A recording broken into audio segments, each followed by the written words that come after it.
gentlemen, nandito na naman po tayo sa isang episode ng Ilocano Act. At ngayong araw po na ito ay kinagagalak kong makasama ang isang napaka-aktibo, napakaganda at napaka-talinong bata. Walang iba kundi si Marie Gabriel Kayla Mendoza, ang SK Federated President ng Ilocos Sur. Hello, Gabs! Magandang araw sa'yo at buti naman na-squeeze in mo sa very busy schedule mo ang ating Ilocano Act interview for today. So, let's get to know more about Gabs. And marami akong mga questions dito dahil for sure a lot of young people out there would want to know how you're doing or paano yung mga, paano mo na ma-manage ang iyong busy schedule dahil I'm sure they look up to you as an icon. So, ito ang aking unang question.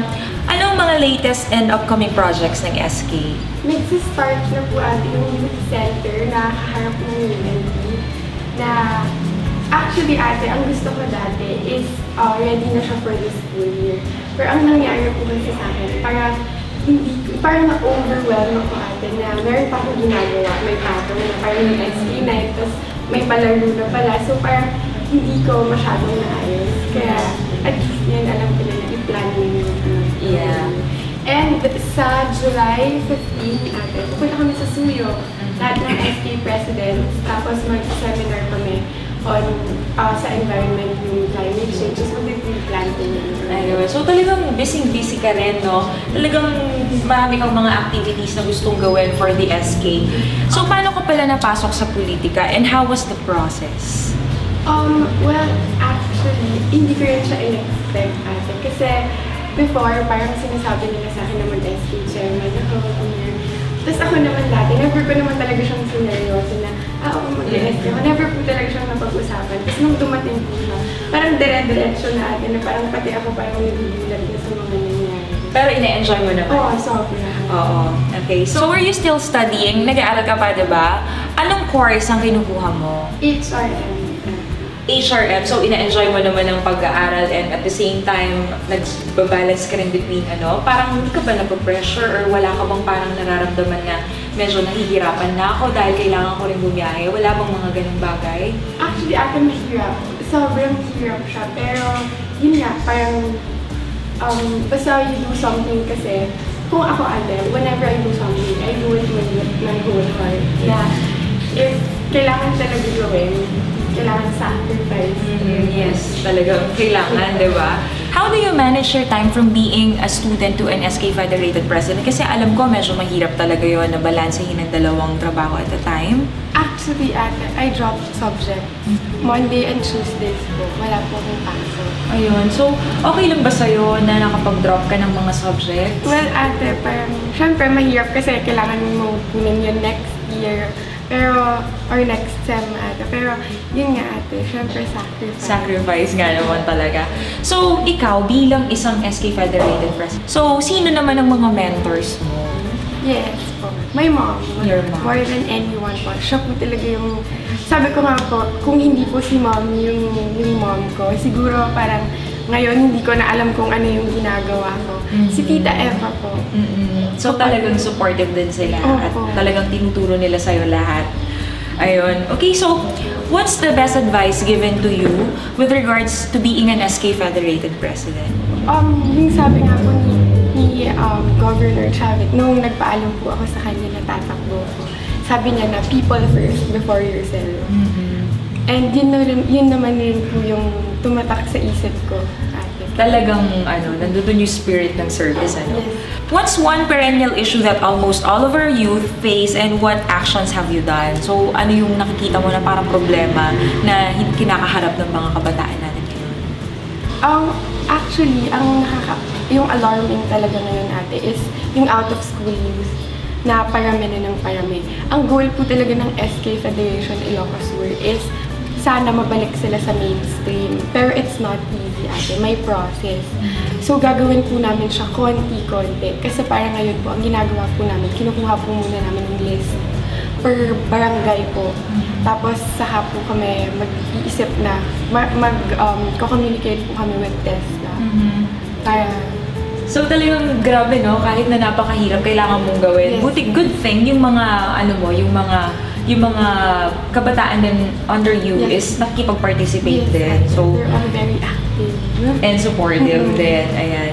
So ano naman lang advice na may bibigay mo sa mga kabataan natin out there? Because I'm sure marami ang mga gusto ring malaman kung ano ba yung mga tips na makukuha nila sa isang Gabs Mendoza na kagaya mo. Well, I guess, lagi nga nilang sinasabi ate na ang kabataan ang pag-asa ng bayan. So, pakita natin sa kanila na kahit bata tayo, kaya natin mag-make ng change. Okay, so that's it. Maraming salamat sa iyo, Gabs. Thank you so much sa pagbibigay mo ng time for this interview. At alam ko na maraming mga kabataan dyan ang humahanga sa iyo because you've accomplished a lot. Talagang isa kang dapat iidolohin nila at isa kang example para sa mga kabataan natin. So, maraming salamat sa iyo and hope to see you around. At marami pong salamat din pala kay Ms. Divina Kemi, the Chief Executive Officer of the NSCC Plaza.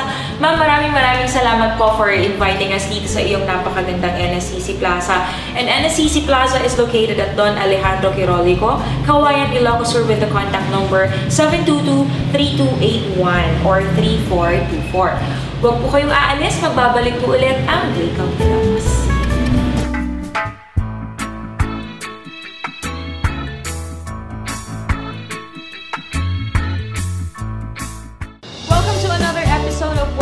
At naririto pa rin po tayo sa Oceanic Restaurant ng Ovemar Hotel and Resort.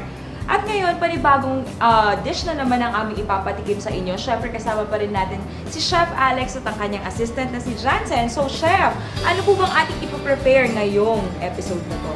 Shrimp cocktail. Shrimp cocktail. Bakit po siya shrimp cocktail? Ano po siya, ma'am, yung dapat po kasi siya ng bar namin. Ay, ayun. So, shrimp cocktail ang tawag natin dyan. Okay, so ano po yung mga ingredients natin? What are we going to need? Meron tayong fresh milk, mango, and salmon, prawns, salt and pepper, calamansi. Ayun. So, yung mango yata yung iba ng flavor ng shrimp natin na yan. So, simulan na po natin. Paano po ba natin ihahanda itong shrimp cocktail na to? Anong ating first step? Pakuluan natin po yung prawns.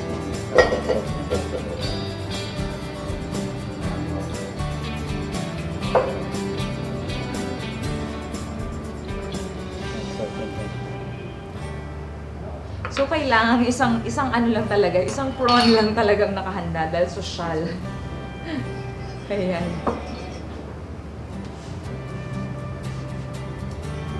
So, ang ating kaisa-isang prawn. Ayan.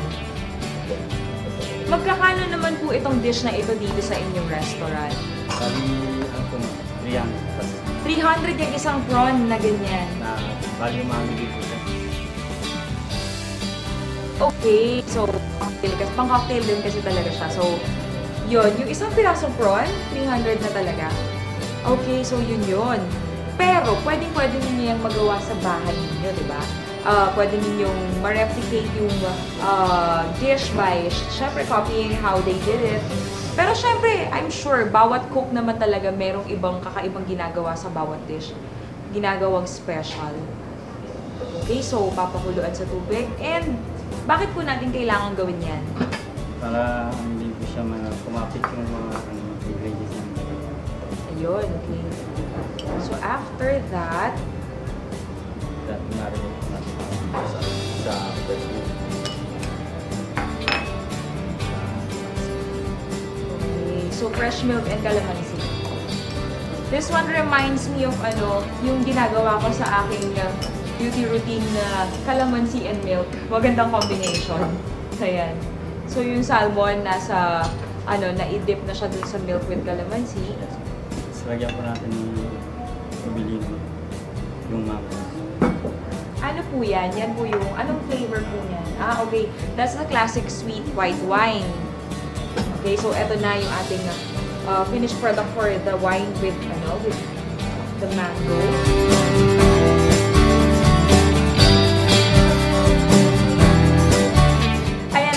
Ready na po ako na tikman ang ating shrimp cocktail. Naku, napakasarap naman ng itsura.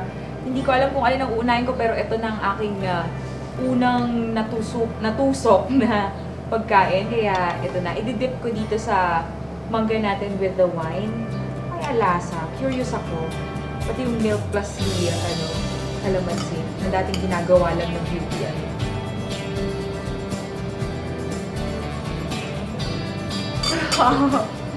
Hindi ko mapigilan mapangiti. Ang sarap. Isa pa ulit. Masarap talaga siya. Ay, hindi. Ititira ko na lang yan for you. So, may gano'n yelo. Ito namang ating salmon ay syempre susunod natin titikman dahil sakto lang. Right amount of the milk and the calamansi.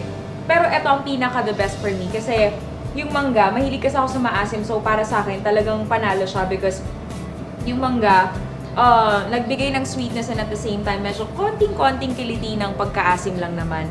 Plus, of course, the white wine na hindi ko na rin masyadong nalasahan. Pero nakakalasing po ba? Hindi naman, diba? So, konting-konti lang naman yan. Ayun, so napakasarap. Another great dish from Chef Alex and Kuya Jansen of Overmar. So, invite naman po natin sila para tikman po ang inyong shrimp cocktail dito sa Overmar. In-invite namin po kayo dito sa Overmar Hotel Resort sa Barangay Paratong, Santa Catalina. Dito po kayo kumain sa Oceanic Resort namin. Ayan. Subukan niyo po yung shrimp cocktail namin. Napakasarap talaga. So, ano pang hinihintay ninyo? Pumunta na kayo dito at nang matikman nyo na ang shrimp cocktail na pinagmamalaki ng Overmar Resort and Hotel. So, paano ba? Itutuloy ko ulit to ha kasi talaga nagugutom na ako. Ayan, so wag muna kayong aalis. Wake up Ilocos, we'll be right back.